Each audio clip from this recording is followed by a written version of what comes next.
Hey guys, I want to talk to you today about how to prepare for an IEP meeting, what you should bring with you, and what your mindset should be going into an IEP meeting. So, first of all, IEP stands for Individualized Education Plan.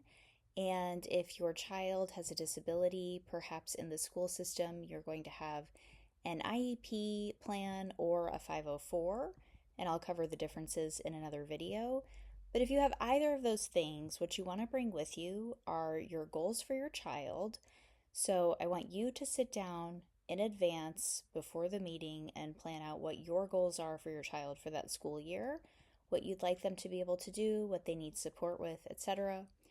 And make a list of the support that you would like from the school. So, does your child need speech therapy? Do they need occupational therapy? Do they need extended test time?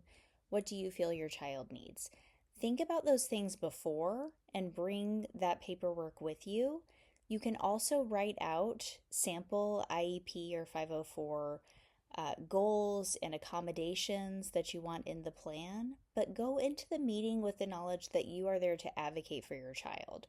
So it doesn't need to be adversarial between you and the school. You should still be in partnership.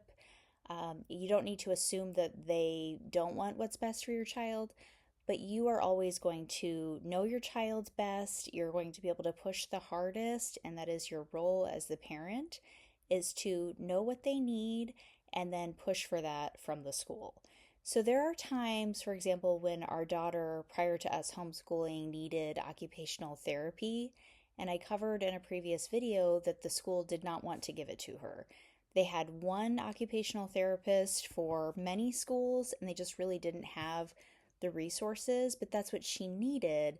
And I got it into her individualized education plan or IEP. So at that point, they had to provide it.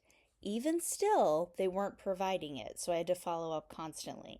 But when you go into these meetings, you want to push for what your child needs and what they may need and advocate hard for those things. So if they're offering 30 minutes a week of speech and you don't feel that's enough and you think that they need 75 minutes or whatever it is, put that in the plan and bring it with you that you are going to ask for that and why. So always be on top of what your child should have in your view and bring it with you so that you aren't showing up to the meeting unprepared. Because if you do that, then they're going to tell you what will be in the IEP or the 504. And if you come with that information ahead of time, you play a more active role in your child's education and, if applicable, in their therapeutic needs. I hope this was helpful.